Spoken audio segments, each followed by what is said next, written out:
HCN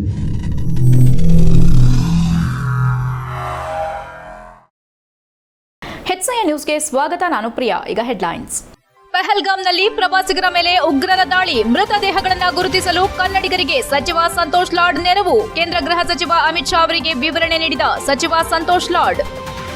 ಮನೆ ಕಂದಾಯ ಕಟ್ಟಲು ಸರತಿ ಸಾಲಿನಲ್ಲಿ ನಿಂತು ಹೈರಾಣಾಗುತ್ತಿರುವ ಹಿರಿಯ ನಾಗರಿಕರು, ನಗರಸಭೆ ಮನೆ ಕಂದಾಯ ಕಟ್ಟಲು ಇನ್ನಷ್ಟು ಬ್ಯಾಂಕುಗಳನ್ನು ನಿಗದಿ ಮಾಡಲು ಒತ್ತಾಯ. ಆಕ್ಸಿಸ್ ಬ್ಯಾಂಕ್ನಲ್ಲಿ ಸಂಜೆ 4 ಗಂಟೆವರೆಗೆ ಹಣ ಕಟ್ಟಿಸಿಕೊಳ್ಳಲು ಜನರ ಆಗ್ರಹ. ವಕ್ಫ್ ಕಾಯ್ದೆ ರದ್ದಿಗೆ ಆಗ್ರಹಿಸಿ ಜಾಗೃತಿಗಾಗಿ ಹೊರಟ ವೀರ ಕನ್ನಡಿಗ ಟಿಪ್ಪು ಸೇನೆ ಜಾಥಾ. ಏಪ್ರಿಲ್ 26ರಂದು ದಾವಣಗೆರೆಯಲ್ಲಿ ಸಂವಿಧಾನ ಸಂರಕ್ಷಕರ ಸಮಾವೇಶ. ಮಾಹಿತಿ ಹಂಚಿಕೊಂಡ ಗೌಸ್ ಮೊಹಿಯುದ್ದೀನ್. ಉಗ್ರರ ದಾಳಿಯಲ್ಲಿ ಮೃತಪಟ್ಟಿರುವವರ ಗುರುತು ಪತ್ತೆಗೆ ಕಾರ್ಮಿಕ ಸಚಿವ ಸಂತೋಷ್ ಲಾಡ್ ಮೃತರ ಸಂಬಂಧಿಕರಿಗೆ ನೆರವಾಗಿದ್ದಾರೆ. ಮುಖ್ಯಮಂತ್ರಿ ಸಿದ್ದರಾಮಯ್ಯ ಅವರ ಸೂಚನೆ ಮೇರೆಗೆ ಸಚಿವ ಲಾಡ್ ಅವರು ಕಾಶ್ಮೀರದಲ್ಲಿ ತೊಂದರೆಗೊಳಗಾದ ಕನ್ನಡಿಗರ ರಕ್ಷಣೆಗೆ ಕಾಶ್ಮೀರಕ್ಕೆ ತೆರಳಿದ್ದಾರೆ. ಪಹಲ್ಗಾಮ್ನಲ್ಲಿ ಮೃತದೇಹಗಳನ್ನು ಇರಿಸಲಾಗಿದ್ದು, ಮೃತರ ಸಂಬಂಧಿಕರೊಂದಿಗೆ ಪಾರ್ಥಿವ ಶರೀರಗಳನ್ನು ಗುರುತಿಸಲು ನೆರವಾಗಿದ್ದಾರೆ. ಮೃತದೇಹಗಳು ನಿಮ್ಮ ಸಂಬಂಧಿಕರೇ ಎಂಬುದನ್ನು ಖಚಿತಪಡಿಸಿಕೊಳ್ಳಿ. ನೀವು ಎಷ್ಟು ಜನ ಬಂದಿದ್ದೀರಿ ಎಂಬ ಮಾಹಿತಿಯನ್ನ ಕಲೆ ಹಾಕುತ್ತಿದ್ದಾರೆ. ಯಾವ ಮೃತದೇಹಗಳನ್ನು ಈಗಾಗಲೇ ನೋಡಲಾಗಿದೆ ಎಂಬುದನ್ನು ಸಹ ಅವರು ತಪಾಸಣೆ ಮಾಡುತ್ತಿದ್ದಾರೆ. ಮೃತದೇಹಗಳನ್ನು ಇರಿಸಲಾಗಿರುವ ಪೆಟ್ಟಿಗೆಗಳ ಮೇಲೆ ದೂರವಾಣಿ ಕರೆಗಳನ್ನು ನಮೂದಿಸಲಾಗಿದ್ದು, ಸಂಬಂಧಿಕರಿಗೆ ಕರೆ ಮಾಡಿ ಸ್ವತಃ ಸಂತೋಷ್ ಲಾಡ್ ಅವರೇ ತಿಳಿಸುತ್ತಿದ್ದಾರೆ. ಮೃತದೇಹಗಳನ್ನು ಕರ್ನಾಟಕಕ್ಕೆ ತರಲು ಎಲ್ಲ ವ್ಯವಸ್ಥೆಗಳನ್ನು ಮಾಡಲಾಗುವುದು. ತೊಂದರೆಗೊಳಗಾದವರಿಗೆ ಅಗತ್ಯ ನೆರವು ಮಾಡಲಾಗುವುದು. ನಮ್ಮ ಸರ್ಕಾರ ಎಲ್ಲಾ ರೀತಿಯಲ್ಲೂ ಸಹಾಯ ಮಾಡಲಿದೆ ಎಂದು ಲಾಡ್ ಅವರು ತಿಳಿಸಿದ್ದಾರೆ. ಉಗ್ರರ ದಾಳಿಯಲ್ಲಿ ಮೃತಪಟ್ಟ ಶಿವಮೊಗ್ಗ ಮತ್ತು ರಾಣೆಬೆನ್ನೂರಿನ 2 ಪ್ರವಾಸಿಗರ ಗುರುತು ಪತ್ತೆಯಾಗಿದ್ದು, ಇನ್ನೂ ಒಬ್ಬರು ಗುರುತು ಸಿಗಬೇಕಾಗಿದೆ. ಪಹಲ್ಗಾಮ್ನಲ್ಲಿ ನಡೆದ ದಾಳಿಯಲ್ಲಿ ತೊಂದರೆಗೊಳಗಾಗಿರುವ ಕನ್ನಡಿಗ ಪ್ರವಾಸಿಗರು ಸಚಿವ ಸಂತೋಷ್ ಲಾಡ್ ಅವರ ಸಹಾಯಕ್ಕೆ ಧನ್ಯವಾದ ಹೇಳಿದ್ದಾರೆ. ಸಚಿವ ಲಾಡ್ ಅವರಿಗೆ ಬೆಳಗ್ಗೆ ಕರೆ ಮಾಡಿದ್ದೆ. ಅವರು 10 ನಿಮಿಷದಲ್ಲೇ ಬರುತ್ತೇನೆ ಎಂದಿದ್ರು. ಅವರು ಹೇಳಿದಂತೆ ನಮ್ಮ ತಂಡದೊಂದಿಗೆ ಇಲ್ಲಿಗೆ ಬಂದರು. ಎಲ್ಲಾ ಭದ್ರತಾ ಕ್ರಮಗಳನ್ನು ಕೈಗೊಂಡರು. ಲಾಡ್ ಅವರು ಹಾಗೂ ಕರ್ನಾಟಕ ಸರ್ಕಾರ ಸದಾ ನಮ್ಮೊಂದಿಗಿದೆ. ಲಾಡ್ ಅವರಿಗೆ ಧನ್ಯವಾದಗಳೆಂದು ಪ್ರವಾಸಿಗರೊಬ್ಬರು ಹೇಳಿದ್ದಾರೆ. ಸಂತ್ರಸ್ತರಾಗಿರುವ ಕನ್ನಡಿಗ ಪ್ರವಾಸಿಗರಿಗೆ ಲಾಡ್ ಅವರು ಧೈರ್ಯ ಹೇಳಿ ಅವರ ಯೋಗಕ್ಷೇಮವನ್ನು ವಿಚಾರಿಸಿದರು. ಪಹಲ್ಗಾಮ್ನಲ್ಲಿ ಪ್ರವಾಸಿಗರನ್ನ ಗುರಿಯಾಗಿಸಿಕೊಂಡು ನಡೆದ ದಾಳಿ ಸಂತ್ರಸ್ತರಾದವರ ರಕ್ಷಣೆಗೆ ಕರ್ನಾಟಕದಿಂದ ಧಾವಿಸಿರುವ ಕಾರ್ಮಿಕ ಸಚಿವ ಸಂತೋಷ್ ಲಾಡ್ ಅವರು ಕೇಂದ್ರ ಗೃಹ ಸಚಿವ ಅಮಿತ್ ಶಾ ಅವರಿಗೆ ವಿವರಣೆ ನೀಡಿದರು. ಕನ್ನಡಿಗರ ರಕ್ಷಣೆಗೆ ಮುಖ್ಯಮಂತ್ರಿ ಸಿದ್ದರಾಮಯ್ಯ ಅವರ ಸೂಚನೆ ಮೇರೆಗೆ ಪಹಲ್ಗಾಮ್ಗೆ ಸಂತೋಷ್ ಲಾಡ್ ಅವರು ಬಂದಿಳಿದಿದ್ದಾರೆ. ಬೆಳಗ್ಗೆಯಿಂದಲೇ ಲಾಡ್ ಅವರು ಮೃತದೇಹವನ್ನು ಇರಿದಿರುವ ಸ್ಥಳಗಳಿಗೆ ತೆರಳಿ ಮೃತದೇಹ ಗುರುತಿಸಲು ಸಂಬಂಧಿಕರಿಗೆ ಸಹಾಯ ಮಾಡುತ್ತಿದ್ದಾರೆ. HCN news, Hassan.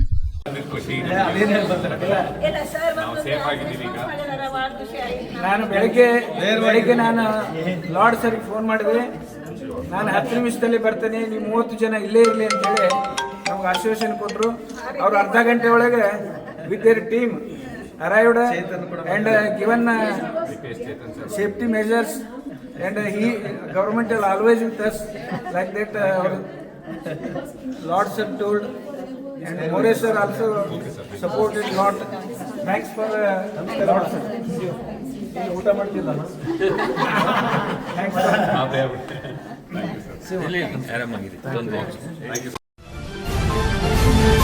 ಈ ತಿಂಗಳ ಒಳಗೆ ಮನೆಯ ಕಂದಾಯ ಕಟ್ಟಿದ್ರೆ %5 ರಿಯಾಯಿತಿ ಸಿಗುತ್ತದೆ ಎನ್ನುವ ನಗರಸಭೆಯ ಘೋಷಣೆಗೆ ಸಾರ್ವಜನಿಕರು ಹೆಚ್ಚಿನ ಸಂಖ್ಯೆಯಲ್ಲಿ ಹಾಸನ ನಗರದ ಆಕ್ಸಿಸ್ ಬ್ಯಾಂಕ್ಗೆ ಹಣ ಕಟ್ಟಲು ಬಂದರೆ ಈ ಬ್ಯಾಂಕಿನವರು ಬೆಳಗಿನಿಂದ ಮಧ್ಯಾಹ್ನ 1 ಗಂಟೆವರೆಗೂ ಹಣ ಕಟ್ಟಲು ನಿಗದಿ ಮಾಡಿದ ಪರಿಣಾಮ ಸರತಿ ಸಾಲಿನಲ್ಲಿ ಬಂದ ಸಾರ್ವಜನಿಕರು ನಿರಾಸೆಯಲ್ಲಿ ವಾಪಸ್ ಹೋಗಬೇಕಾಯಿತು. ಏಪ್ರಿಲ್ ತಿಂಗಳ ಒಳಗೆ ಮನೆ ಕಂದಾಯ ಕಟ್ಟಿದರೆ %5 ಕಡಿತ ಕೊಡೋದಾಗಿ ನಗರಸಭೆ ವಿಶೇಷ ರಿಯಾಯಿತಿ ನೀಡಿದ ಹಿನ್ನೆಲೆ ನಗರಸಭೆಗೆ ಒಳಪಟ್ಟ ನಿವಾಸಿಗಳು ತಮ್ಮ ಮನೆ ಕಂದಾಯ ಕಟ್ಟೋದಕ್ಕೆ ನೂಕುನುಗ್ಗಲಿನಲ್ಲಿ ನಿಂತಿದ್ರು.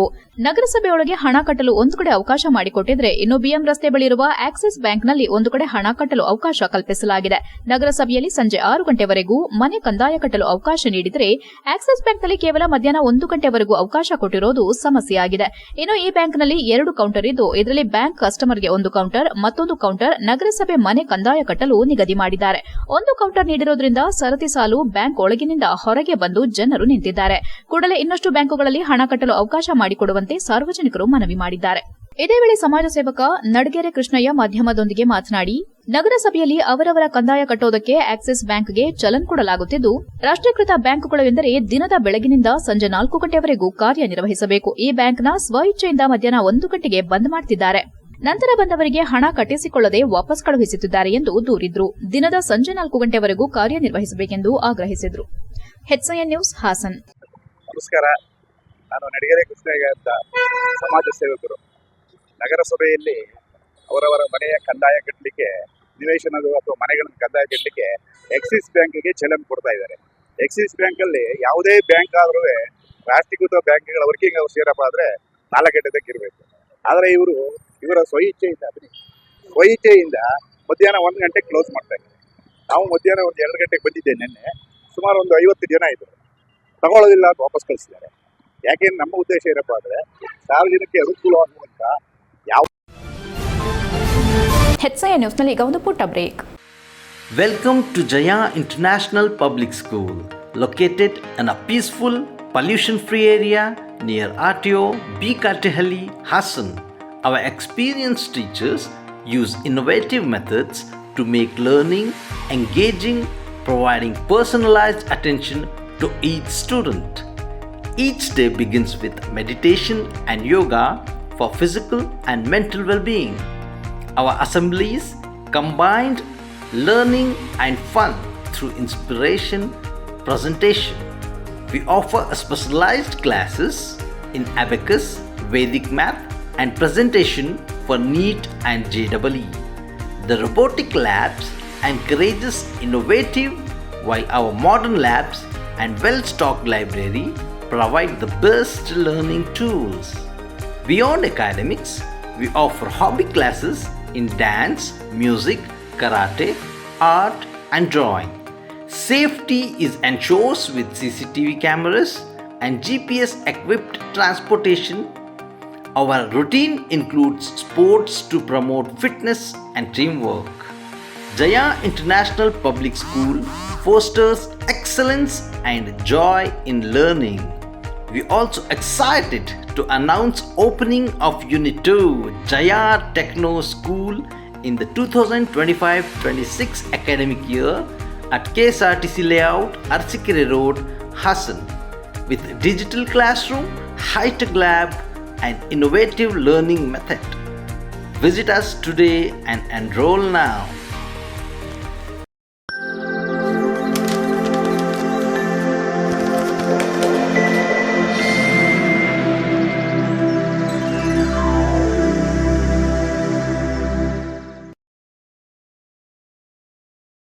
ಬ್ರೇಕ್ನ ನಂತರ HCI ನ್ಯೂಸ್ಗೆ ಸ್ವಾಗತ. ಕೇಂದ್ರ ಸರ್ಕಾರವು ಮುಸ್ಲಿಂ ಸಮುದಾಯದ ಗ್ರಂಥಗಳ ಅಧ್ಯಯನ ಮಾಡದೆ ವಕ್ಫ್ ಕಾಯ್ದೆ ಜಾರಿ ಮಾಡಿರುವುದು ಮತ್ತು ತಿದ್ದುಪಡಿ ಮಾಡಿರುವುದನ್ನು ವಿರೋಧಿಸಿ ವೀರ ಕನ್ನಡಿಗ ಟಿಪ್ಪು ಸೇನೆ ಸಂಯುಕ್ತಾಶ್ರಯದಲ್ಲಿ ನೂರಾರು ಜನರು ವಕ್ಫ್ ಬೋರ್ಡ್ ಕಚೇರಿಯಿಂದ ಬೆಂಗಳೂರು ಫ್ರೀಡಂ ಪಾರ್ಕ್ ವರೆಗೂ ವಾಹನದಲ್ಲಿ ಜಾಗೃತಿಗಾಗಿ ಜಾಥಾ ಹೊರಟರು. ಇದೇ ವೇಳೆ ವೀರ ಕನ್ನಡಿಗ ಟಿಪ್ಪು ಸೇನೆ ಸಂಸ್ಥಾಪಕ ಅಧ್ಯಕ್ಷ ಅಕ್ಮಲ್ ಜಾವೇದ್ ಮಾಧ್ಯಮದೊಂದಿಗೆ ಮಾತನಾಡಿ, ವಕ್ಫ್ ಕಾಯ್ದೆ 2025 ಈ ವಕ್ಫ್ ಕಾಯ್ದೆ ಜಾರಿ ಮಾಡಿರುವ ಮತ್ತು ತಿದ್ದುಪಡಿ ಮಾಡಿರುವ ನಮ್ಮ ಕೇಂದ್ರ ಸರ್ಕಾರದಲ್ಲಿ ನಾವು ಮುಸ್ಲಿಂ ಸಮುದಾಯದ ನಾಯಕರಲ್ಲಿ ಹಾಗೂ ಮುಸ್ಲಿಂ ಸಮುದಾಯಗಳ ಧಾರ್ಮಿಕ ಮುಖಂಡರಲ್ಲಿ ಮುಸ್ಲಿಂ ಸಮುದಾಯದ ಗ್ರಂಥಗಳನ್ನು ಅಧ್ಯಯನ ಮಾಡದೆ ನಮ್ಮ ರಾಷ್ಟದ ಪ್ರಧಾನಮಂತ್ರಿಗಳು ಮತ್ತು ರಾಷ್ಟಪತಿಯಿಂದ ತುರ್ತಾಗಿ ಅನುಮತಿ ಪಡೆದಿರುವ ಕರಡು ಬಿಲ್ ಅನ್ನು ರಾಷ್ಟ್ರಾದ್ಯಂತ ಮುಸ್ಲಿಂ ಸಮುದಾಯ ಒಪ್ಪಲು ಅಸಾಧ್ಯ.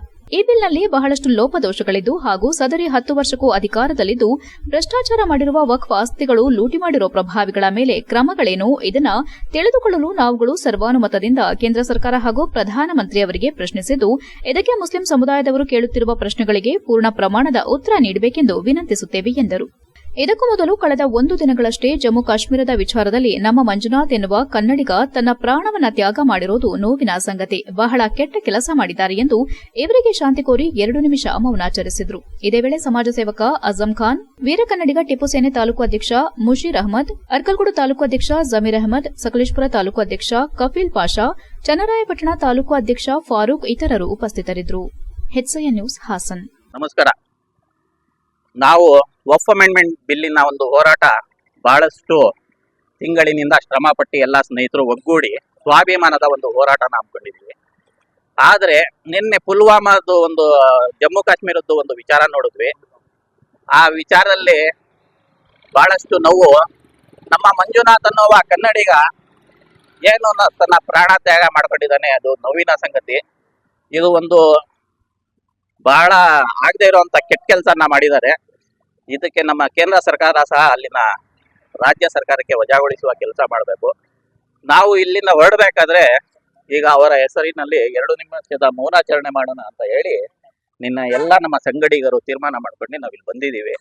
ಹೊರಡಕ್ಕೂ ಮುಂಚೆ 2 ನಿಮಿಷದ್ದು ಸಂವಿಧಾನ ಸಂರಕ್ಷಕ ಪಡೆ ಹೆಸರಿನಲ್ಲಿ ದೇಶಪ್ರೇಮದ ತಂಡ ಕಟ್ಟುವ ಪ್ರಕ್ರಿಯೆಗೆ ಏಪ್ರಿಲ್ 26ರಂದು ದಾವಣಗೆರೆಯಲ್ಲಿ ಸಂವಿಧಾನ ಸಂರಕ್ಷಕರ ಸಮಾವೇಶ ಹಮ್ಮಿಕೊಳ್ಳಲಾಗಿದೆ ಎಂದು ಸಂವಿಧಾನ ಸಂರಕ್ಷಕರ ಸಮಾವೇಶ ಸ್ವಾಗತ ಸಮಿತಿಯ ಹಾಗೂ ಎದ್ದೇಳು ಕರ್ನಾಟಕ ರಾಜ್ಯ ಸಮಿತಿ ಸದಸ್ಯ ಗೌಸ್ ಮೊಹಿಯುದ್ದೀನ್ ತಿಳಿಸಿದರು. ಹಾಸನದಲ್ಲಿ ಮಾತನಾಡಿ, ದೇಶ ಸಾಗುತ್ತಿರುವ ಅಪಾಯಕಾರಿ ದಿಕ್ಕು ಹಾಗೂ ಪರಿಸ್ಥಿತಿ ಬಗ್ಗೆ ಸಾರಾಂಶೀಕರಿಸಿ ಮಾತನಾಡಿಕೊಳ್ಳಬೇಕೆಂದರೆ ಕೇಂದ್ರ ಸರ್ಕಾರವು ಕಾರ್ಪೊರೇಟ್ ಹಾಗೂ ಮನುವಾದಿ ಶಕ್ತಿಗಳ ಸಂಯುಕ್ತ ಮಾಫಿಯಾ ರೀತಿ ಕೆಲಸ ಮಾಡುತ್ತಿದೆ. 100 ವರ್ಷಗಳ ಹಿಂದೆ ಜರ್ಮನಿಯನ್ನ ಹಾಗೂ ಜಗತ್ತನ್ನ ಹಿಡಿತಕ್ಕೆ ತೆಗೆದುಕೊಳ್ಳಲು ಫ್ಯಾಸಿಸ್ಟ್ ಹಿಟ್ಲರ್ ಬಳಸಿದ ತಂತ್ರಗಾರಿಕೆಯನ್ನ ಈಗ ಭಾರತದಲ್ಲಿ ಪ್ರಯೋಗಿಸಲಾಗುತ್ತಿದೆ. ಅಧಿಕಾರಕ್ಕೆ ಬರಲು ದೇಶವನ್ನ ಧರ್ಮ ಮತ್ತು ಜಾತಿಗಳ ಆಧಾರದ ಮೇಲೆ ಛಿದ್ರಗೊಳಿಸಲಾಗುತ್ತಿದೆ. ಅಮಾಯಕರ ಬದುಕನ್ನ ಬಲಿ ತೆಗೆದುಕೊಳ್ಳಲಾಗುತ್ತಿದೆ. ಯುವ ಜನರನ್ನ ಧರ್ಮಾಂಧರನ್ನಾಗಿಸಿ ನೆತ್ತರ ರಾಜಕಾರಣ ಪ್ರಚೋದಿಸಲಾಗುತ್ತಿದೆ. ವಿವಿಧ ಜನ ವರ್ಗಗಳಿಗೆ ಸಂವಿಧಾನ ಕೊಟ್ಟಿದ್ದ ಹಕ್ಕುಗಳಿಗೆ ತದ್ವಿರುದ್ಧ ದಿಕ್ಕಿನಲ್ಲಿ ಕಾನೂನನ್ನ ರೂಪಿಸಿ ತನ್ನ ಕಾರ್ಪೊರೇಟ್ ಬಳಗವನ್ನ ಬೆಳೆಸಲಾಗುತ್ತಿದೆ. ಜನಸಾಮಾನ್ಯರನ್ನ ದೋಚಲಾಗುತ್ತಿದೆ ಎಂದರು. ನಾವೆಲ್ಲ ಸೇರಿ ಬಿಜೆಪಿಯನ್ನ ಅಧಿಕಾರದಿಂದ ಇಳಿಸಿದ್ರಿಂದ ಕಾಂಗ್ರೆಸ್ ಅಧಿಕಾರಕ್ಕೆ ಬಂತು. ಆದರೆ ಇದು ಕೊಟ್ಟ ಮಾತು ತಪ್ಪದೆ ಬಿಜೆಪಿ ನೀತಿಗಳನ್ನೇ ಮುಂದುವರಿಸುತ್ತಿದೆ. ಗ್ಯಾರಂಟಿಗಳಂತಹ ಕೆಲವು ಜನಹಿತ ನೀತಿಗಳನ್ನ ಮಾಡಿದ್ದನ್ನ ಬಿಟ್ರೆ ಮಿಕ್ಕಂತೆ ದೊಡ್ಡ ವ್ಯತ್ಯಾಸವಿಲ್ಲವಾಗಿದೆ ಎಂದರು. ಸಂವಿಧಾನ ಸಂರಕ್ಷಕರ ಸಮಾವೇಶ ಸ್ವಾಗತ ಸಮಿತಿಯ ಜಿಲ್ಲಾ ಸಂಚಾಲಕ ಕೆಎಚ್ ಮೊಹಮ್ಮದ್ ಮುಸ್ಲಿಯಾರ್, ಭೀಮಾರ್ಮಿ ಜಿಲ್ಲಾಧ್ಯಕ್ಷ ಎಚ್ಎಸ್ ಪ್ರದೀಪ್, ಜೈಭೀಮ್ ಬ್ರಿಗೇಡ್ ಜಿಲ್ಲಾಧ್ಯಕ್ಷ ರಾಜೇಶ್, ಭೀಮಾರ್ಮಿ ನವೀನ್, ದಲಿತ ಮುಖಂಡ ಕೃಷ್ಣಯ್ಯ ಸೇರಿದಂತೆ ಇತರರು ಉಪಸ್ಥಿತರಿದ್ದರು. HCN news Hassan. ಬೇರೆ ಬೇರೆ ಸಂಘ ಸಂಸ್ಥೆಯಿಂದ ಬಂದಿರತಕ್ಕಂಥ ಎಲ್ಲ ಮುಖಂಡರೇ, ಇವತ್ತು ನಮ್ಮ ದೇಶ ಏನಾಗ್ತಿದೆ ಅನ್ನೋದು ಕೂಡ ಬಹಳ ಮುಖ್ಯವಾದ ವಿಚಾರ. ನಿಮಗೆಲ್ಲರಿಗೂ ಕೂಡ ಗೊತ್ತಿದೆ, ದೇಶ ಒಂದು ರೀತಿ ಕೋಮುವಾದದ ಕಡೆ ಸಾಗ್ತಾ ಇದೆ. ಸಂವಿಧಾನವನ್ನು ಬದಿಗೊತ್ತಿ ಸಂವಿಧಾನದ ಹೆಸರನ್ನು ಹೇಳ್ತಾನೆ ಸಂವಿಧಾನವನ್ನು ಬದಲಾಯಿಸುವಂಥ ಹುನ್ನಾರಗಳು ನಡೀತಾ ಇದೆ. ಜೊತೆಗೆ ಇವತ್ತು ಈ ದೇಶದಲ್ಲಿ ಸ್ವಾತಂತ್ರ್ಯ ಬಂದು 78 ವರ್ಷ ಆಯಿತು, ಸಂವಿಧಾನ ಜಾರಿಯಾಗಿ 76 ವರ್ಷ ಆಯಿತು. ಆದರೂ ಕೂಡ ಸಂವಿಧಾನ ಯಾರಿಗೆ ಆ ಸಂವಿಧಾನದಿಂದ ಅನುಕೂಲ ಆಗಿದೆ ಅಂತ ನಾವು ನೋಡಿದರೆ, ಶ್ರೀಮಂತರು ಮತ್ತಷ್ಟು ಶ್ರೀಮಂತರಾಗ್ತಲೇ ಇದ್ದಾರೆ, ರಾಜಕೀಯ ವ್ಯಕ್ತಿಗಳು ಮತ್ತಷ್ಟು ಬೆಳೀತಿದ್ದಾರೆ, ಬಡವರು ಮತ್ತಷ್ಟು ಬಡವರಾಗ್ತಾನೆ ಹೋಗ್ತಾ ಇದ್ದಾರೆ. ಈ ದೇಶದ ಡಾಕ್ಟರ್ ಬಾಬಾ ಸಾಹೇಬ್ ಅಂಬೇಡ್ಕರ್ ಅವರ ಆಶಯ ಏನಿತ್ತು, ಈ ದೇಶದ ಕಡೆಯ ವ್ಯಕ್ತಿಯೂ ಕೂಡ ಈ ದೇಶದಲ್ಲಿ ಇರುವಂತಹ ಎಲ್ಲ ಸವಲತ್ತುಗಳು ದೊರೆಯಬೇಕು. ಇವತ್ತು ನಾವು ಶಿಕ್ಷಣ ನೋಡ್ತಾ ಇದ್ದೀವಿ, ಶಿಕ್ಷಣ ಖಾಸಗೀಕರಣ ಆಗಿದೆ. ಆರೋಗ್ಯ ನೋಡ್ತಾ ಇದ್ದೀವಿ, ಅದು ಕೂಡ ಖಾಸಗೀಕರಣ ಆಗಿದೆ. HCN ನ್ಯೂಸ್ನಲ್ಲಿ ಈಗ ಒಂದು ಪುಟ್ಟ ಬ್ರೇಕ್. ಹಾಸನದಲ್ಲಿ 28 ವರ್ಷಗಳಿಂದ ಜನತೆಗೆ ಅತ್ಯುತ್ತಮವಾದ ವೈದ್ಯಕೀಯ ಸೇವೆಯನ್ನು ನೀಡುತ್ತಿರುವ Hemavathi multi speciality hospital Hassan. ನಮ್ಮಲ್ಲಿ ದಿನದ 24 ಗಂಟೆಯೂ ಆಕ್ಸಿಡೆಂಟಲ್ ಇಂಜುರೀಸ್ ಮತ್ತು ಎಮರ್ಜೆನ್ಸಿ ಸರ್ವಿಸ್ಗಳನ್ನು ಹೊಂದಿದೆ. ಹೇಮಾವತಿ ಆಸ್ಪತ್ರೆಯ ಡಾಕ್ಟರ್ ನಿಖಿಲ್ ಆರ್ಭಟ್ ರವರು MS ಆರ್ಥೋಪೆಡಿಕ್ನಲ್ಲಿ ಚಿನ್ನದ ಪದಕ ಪಡೆದು ಸಿಂಗಾಪುರ್ ಜನರಲ್ ಹಾಸ್ಪಿಟಲ್ನಲ್ಲಿ ಫೆಲೋಶಿಪ್ ಇನ್ ಜಾಯಿಂಟ್ ರಿಪ್ಲೇಸ್ಮೆಂಟ್ ಸರ್ಜರಿಯ ಪದವಿ ಪಡೆದು ಸೇವೆಯನ್ನ ಸಲ್ಲಿಸಿರುತ್ತಾರೆ.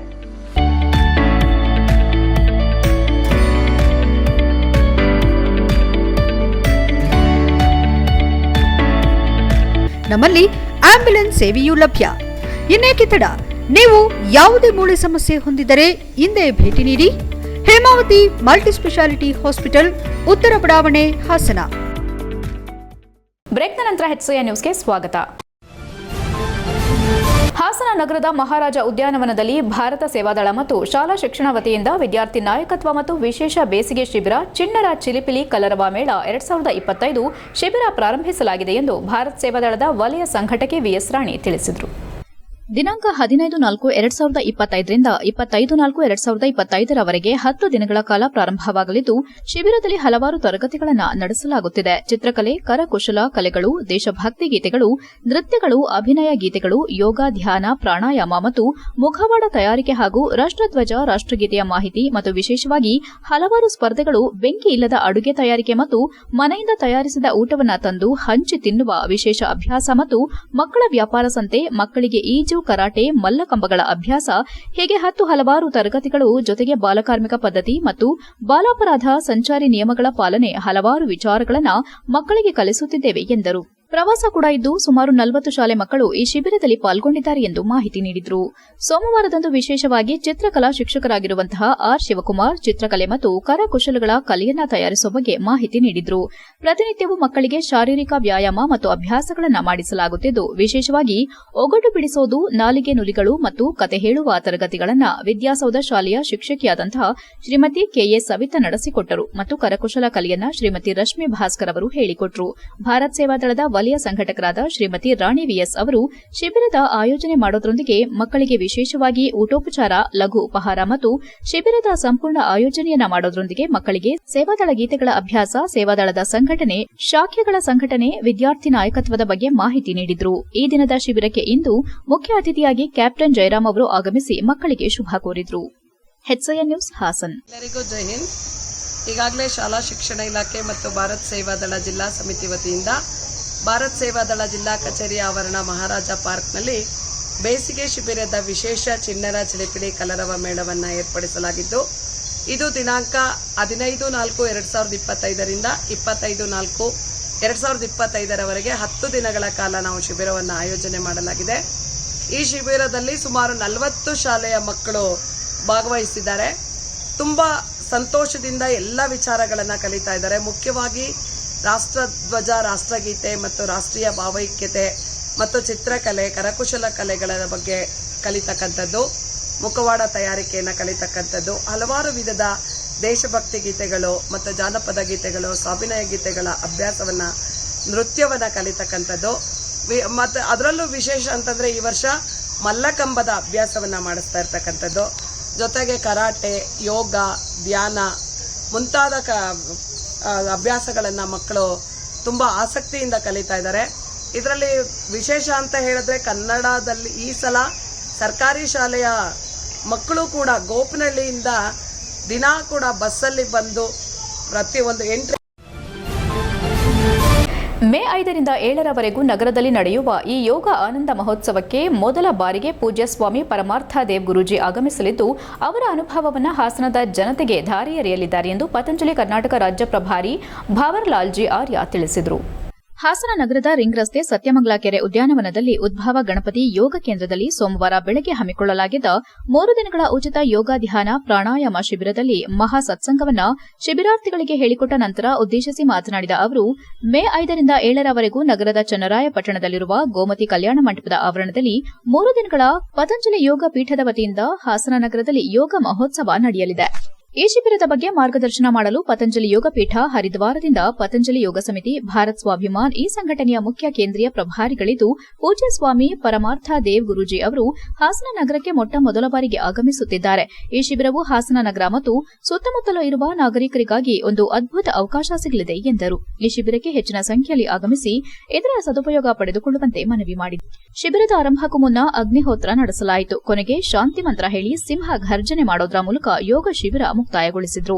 ಇದೇ ವೇಳೆ ಶಿಬಿರದಲ್ಲಿ ಪತಂಜಲಿ ಯೋಗ ಪರಿವಾರದ ನಿಕಟಪೂರ್ವ ಜಿಲ್ಲಾ ಸಂರಕ್ಷಕರಾದ ಹರಿಹರಪುರ ಶ್ರೀಧರ್, ಸತ್ಯಮಂಗಲ ಕೆರೆ ಅಭಿವೃದ್ಧಿ ಸಮಿತಿ ಅಧ್ಯಕ್ಷ ಚಂದ್ರಶೇಖರ್, ಜಿಲ್ಲಾ ಸಂರಕ್ಷಕ ಲೋಕನಾಥ್, ಭಾರತ್ ಸ್ವಾಭಿಮಾನ್ ಟ್ರಸ್ಟ್ ಜಿಲ್ಲಾ ಪ್ರಭಾರಿ ಶೇಷಪ್ಪ, ಪತಂಜಲಿ ಯೋಗ ಸಮಿತಿ ಜಿಲ್ಲಾ ಪ್ರಭಾರಿ ಗಿರೀಶ್, ಡಾ ಪಾಲಾಕ್ಷ, ಯುವ ಭಾರತ್ ಜಿಲ್ಲಾ ಪ್ರಭಾರಿ ಸುರೇಶ್ ಪ್ರಜಾಪತಿ, ಕಿಸಾನ್ ಸೇವಾ ಸಮಿತಿ ಜಿಲ್ಲಾ ಪ್ರಭಾರಿ ನಾಗೇಶ್, ಜಿಲ್ಲಾ ಸಹ ಪ್ರಭಾರಿ ದೊರೆಸ್ವಾಮಿ, ಧರ್ಮಾನಂದ್, ಮಹಿಳಾ ಪತಂಜಲಿ ಯೋಗ ಸಮಿತಿ ಜಿಲ್ಲಾ ಪ್ರಭಾರಿ ಶಾರದಾ ಧರ್ಮಾನಂದ್, ಯೋಗ ಸಾಧಕರಾದ ಶಿವನಂಜೇಗೌಡ, ಕೇಶವಮೂರ್ತಿ, ಮಂಜುಳಾ, ಸತ್ಯಮಂಗಲ ಕೆರೆ ಅಭಿವೃದ್ಧಿ ಸಮಿತಿ ಸದಸ್ಯ ದೇವರಾಜ್ ಸೇರಿದಂತೆ ಇನ್ನಿತರರು ಹಾಜರಿದ್ದರು.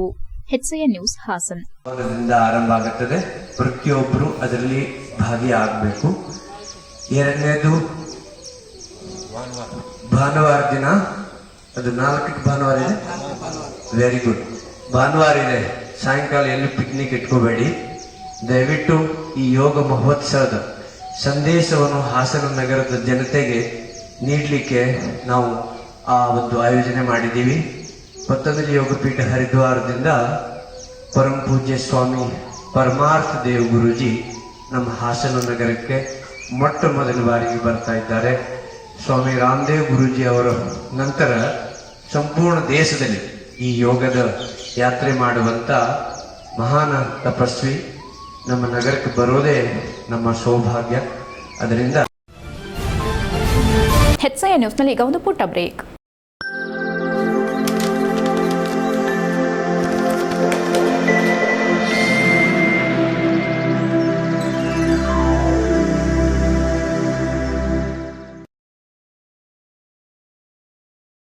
ಬ್ರೇಕ್ನ ನಂತರ HCI ನ್ಯೂಸ್ಗೆ ಸ್ವಾಗತ.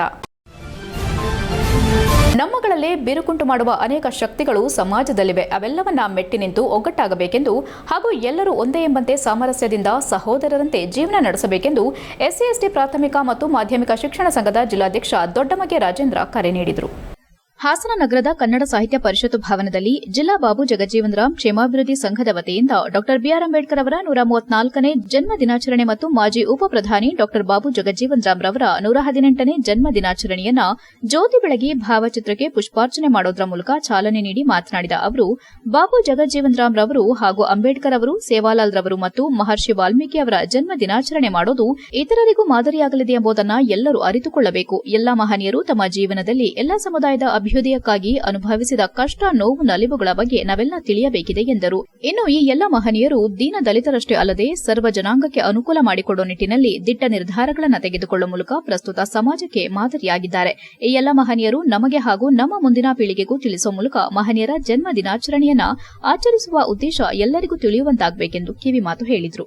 ಮುಖ್ಯ ಭಾಷಣಕಾರರಾದ ಅರಕಲವಾಡಿ ನಾಗೇಂದ್ರ ಮಾತನಾಡಿ, ಜಯಂತಿಗಳು ಮಹಾನ್ ನಾಯಕರುಗಳ ಆಶಯ ಮತ್ತು ವಿಚಾರಗಳನ್ನು ಮುಂದಿನ ಪೀಳಿಗೆಗೆ ತಿಳಿಸಲು ಇರುವ ನೆಪಗಳು. ಬಾಬಾ ಸಾಹೇಬ್ ಅಂಬೇಡ್ಕರ್ ಅವರು ಇರದೇ ಇದ್ದಿದ್ರೆ ಇಂದು ನಾವು ಈ ಕಾರ್ಯಕ್ರಮ ಮಾಡಲು ಸಾಧ್ಯವೇ ಆಗುತ್ತಿರಲಿಲ್ಲ ಎಂಬುದನ್ನು ಮನನ ಮಾಡಿಕೊಳ್ಳಬೇಕು ಎಂದರು. ಕಾರ್ಯಕ್ರಮದಲ್ಲಿ ಜಿಲ್ಲೆಯ ಹಿರಿಯ ದಲಿತ ಮುಖಂಡರಾದ HP ಶಂಕರರಾಜು, ಸಮಾಜ ಸೇವಕರಾದ ಧರ್ಮಪ್ಪ ನಾಯಕ, ದಂಡೋರ ಮಂಜುನಾಥ್, ಜಾಂಬವ ಸೇನೆ ಅರ್ಕಲ್ಗೂಡು ನಿಂಗರಾಜ್, KDSS ತಾಲೂಕು ಸಂಚಾಲಕರಾದ ಬಾಣಾವರ ಮಹೇಶ್, ಹಿರಿಯ ಮುಖಂಡರಾದ ಆಲೂರು ವೆಂಕಟಯ್ಯ, ಅರಸಪ್ಪ, ಹೊಳೆನರಸೀಪುರ ನಾಗರಾಜ್ ಅವರನ್ನ ಸನ್ಮಾನಿಸಿ ಗೌರವಿಸಲಾಯಿತು. ಇದೇ ವೇಳೆ ಸಂಘದ ಸದಸ್ಯರಾದ KC ರಘು ಅವರು ಪ್ರಾಸ್ತಾವಿಕವಾಗಿ ಮಾತನಾಡಿ ಸಂಘದ ಕಾರ್ಯ ಚಟುವಟಿಕೆ ಮತ್ತು ಕಾರ್ಯಕ್ರಮ ಕುರಿತು ಮಾತನಾಡಿದರು. ಸಂಘದ ಸದಸ್ಯರಾದ ಗೌರಂ ಸ್ವಾಗತಿಸಿದರು. ಸಂಘದ ಲೆಕ್ಕ ಪರಿಶೋಧಕರಾದ ರಂಗರಾಜು ಸಂಘದ ವರದಿಯನ್ನು ವಾಚಿಸಿದರು, ವಂದಿಸಿದರು. ಈ ಸಂದರ್ಭದಲ್ಲಿ ಜಿಲ್ಲಾ ಬಾಬು ಜಗಜೀವನರಾಮ್ ಕ್ಷೇಮಾಭಿವೃದ್ಧಿ ಸಂಘದ ಜಿಲ್ಲಾಧ್ಯಕ್ಷರಾದ ಬಸವರಾಜ್, ಮುಖ್ಯ ಭಾಷಣಕಾರರಾದ ಅರಕಲವಾಡಿ ನಾಗೇಂದ್ರ, ಉದ್ಘಾಟಕರು ಹಾಗೂ SC/ST ಮಾಧ್ಯಮಿಕ ಮತ್ತು ಪ್ರಾಥಮಿಕ ಶಾಲಾ ಶಿಕ್ಷಕರ ಸಂಘದ ಜಿಲ್ಲಾಧ್ಯಕ್ಷರಾದ ರಾಜೇಂದ್ರ ದೊಡ್ಡಮಗ್ಗೆ, ಮುಖ್ಯ ಅತಿಥಿಗಳಾದ ಧರ್ಮಪ್ಪ ನಾಯಕ, ಸೋಮನಾಯಕ್ ಮತ್ತು ಸಂಘದ ಗೌರವಾಧ್ಯಕ್ಷರಾದ ಶಿವಣ್ಣ, ಕಾರ್ಯದರ್ಶಿ ಸೋಮಶೇಖರ್, ಲೆಕ್ಕ ಪರಿಶೋಧಕರಾದ ರಂಗರಾಜು, ಹಿರಿಯ ಮುಖಂಡರಾದ HP ಶಂಕರರಾಜ್, ದಂಡೋರ ಡಾ CN ಮಂಜುನಾಥ್, ಅರಸಪ್ಪ, ವೆಂಕಟಯ್ಯ, ಅರಕಲ್ಗೂಡು ನಿಂಗರಾಜ್, ದಾಸಪ್ಪ, ಬಾಣಾವರ ಮಹೇಶ್, ಕ್ರಾಂತಿಗೀತೆ ಹಾಡಿದ ವೀರೇಶ್ ಅವರು ಸೇರಿದಂತೆ ಇತರರು ಉಪಸ್ಥಿತರಿದ್ದರು. HCI news Hassan. ಈ ಜನ್ಮದಿನಗಳನ್ನ ನಾವು ಯಾಕೆ ಆಚರಣೆ ಮಾಡ್ತೀವಿ ಅನ್ನೋದು ಬಹಳ ಮುಖ್ಯ. ಬಾಬು ಜಗಜೀವನ್ ಅವರ ಜನ್ಮದಿನ ಆಗಿರ್ಬೋದು, ಬಾಬಾ ಸಾಹೇಬ್ ಅವರ ಜನ್ಮದಿನ ಆಗಿರ್ಬೋದು, ವಾಲ್ಮೀಕಿ ಜನ್ಮದಿನ ಆಗಿರ್ಬೋದು, ಸೇವಾಲಾಲ್ ಅವರ ಜನ್ಮದಿನ ಆಗಿರ್ಬೋದು. ಯಾಕೆ ಮಾಡ್ತೀವಿ? ಯಾಕೆ ಅಂತಂದ್ರೆ ಅವರು ಮಾಡಿರ್ತಕ್ಕಂಥ ಸೇವೆಯನ್ನ ನಾವೆಲ್ಲರೂ ಕೂಡ ನೆನಪು ಮಾಡ್ಕೊಳ್ಳಲಿಕ್ಕೆ ಒಂದ್ ಕಡೆ ಸೇರ್ತಕ್ಕಂಥದ್ದು. ಅವರು ಯಾವ ಸೇವೆಯನ್ನ ಮಾಡಿದ್ರು ಆ ಸೇವೆಗಳನ್ನ ನಾವು ನೆನಪು ಮಾಡ್ಕೋಬೇಕು. ಜಾತ್ಯತೀತವಾಗಿ, ಪಕ್ಷಾತೀತವಾಗಿ ಮಾತಾಡ್ತಂದ್ರೆ ಅದು ಯಾರಿಗೂ ಕೂಡ ಅಂತ ಜ್ಞಾನ ಪಡೆಯಲಿಕ್ಕೆ ಸಾಧ್ಯ ಆಗಿಲ್ಲ ಅಂತ ಬೇರೆ ವ್ಯಕ್ತಿತ್ವ ನಮ್ಮ ಬಾಬಾ ಸಾಹೇಬ್ ಅಂಬೇಡ್ಕರ್.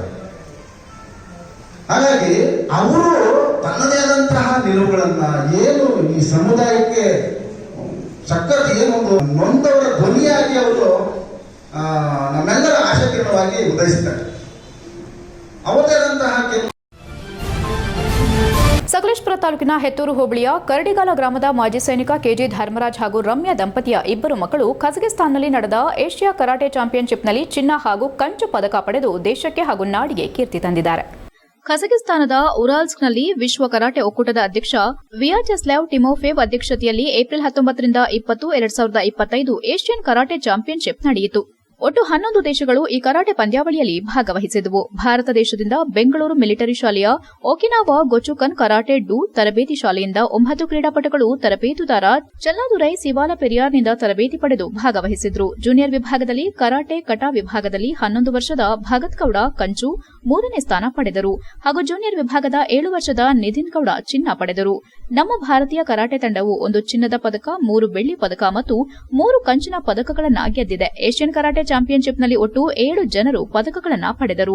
ಇವರ ಈ ಸಾಧನೆಗೆ ಕರಡಿಕಾಲ ಗ್ರಾಮದವರು ಸೇರಿದಂತೆ ವ್ಯಾಪಕ ಪ್ರಶಂಸೆ ವ್ಯಕ್ತವಾಗಿದೆ. HCI news Sakleshpur. ಕೊನೆಯಲ್ಲಿ ಮತ್ತೊಮ್ಮೆ ಮುಖ್ಯಾಂಶಗಳು. ಪಹಲ್ಗಾಮ್ನಲ್ಲಿ ಪ್ರವಾಸಿಗರ ಮೇಲೆ ಉಗ್ರರ ದಾಳಿ, ಮೃತದೇಹಗಳನ್ನು ಗುರುತಿಸಲು ಕನ್ನಡಿಗರಿಗೆ ಸಚಿವ ಸಂತೋಷ್ ಲಾಡ್ ನೆರವು. ಕೇಂದ್ರ ಗೃಹ ಸಚಿವ ಅಮಿತ್ ಶಾ ಅವರಿಗೆ ವಿವರಣೆ ನೀಡಿದ ಸಚಿವ ಸಂತೋಷ್ ಲಾಡ್. ಮನೆ ಕಂದಾಯ ಕಟ್ಟಲು ಸರತಿ ಸಾಲಿನಲ್ಲಿ ನಿಂತು ಹೈರಾಣಾಗುತ್ತಿರುವ ಹಿರಿಯ ನಾಗರಿಕರು, ನಗರಸಭೆ ಮನೆ ಕಂದಾಯ ಕಟ್ಟಲು ಇನ್ನಷ್ಟು ಬ್ಯಾಂಕುಗಳನ್ನು ನಿಗದಿ ಮಾಡಲು ಒತ್ತಾಯ. ಆಕ್ಸಿಸ್ ಬ್ಯಾಂಕ್ನಲ್ಲಿ ಸಂಜೆ 4 ಗಂಟೆವರೆಗೆ ಹಣ ಕಟ್ಟಿಸಿಕೊಳ್ಳಲು ಜನರ ಆಗ್ರಹ. ವಕ್ಫ್ ಕಾಯ್ದೆ ರದ್ದಿಗೆ ಆಗ್ರಹಿಸಿ ಜಾಗೃತಿಗಾಗಿ ಹೊರಟ ವೀರ ಕನ್ನಡಿಗ ಟಿಪ್ಪು ಸೇನೆ ಜಾಥಾ. ಏಪ್ರಿಲ್ 26ರಂದು ದಾವಣಗೆರೆಯಲ್ಲಿ ಸಂವಿಧಾನ ಸಂರಕ್ಷಕರ ಸಮಾವೇಶ. ಮಾಹಿತಿ ಹಂಚಿಕೊಂಡ ಗೌಸ್ ಮೊಹಿಯುದ್ದೀನ್. ಇಷ್ಟೊತ್ತು ನೀವು ನೋಡಿದ್ದು ಹಾಸನದ ಸುದ್ದಿ ಅಂದ್ರೆ HCN ನ್ಯೂಸ್.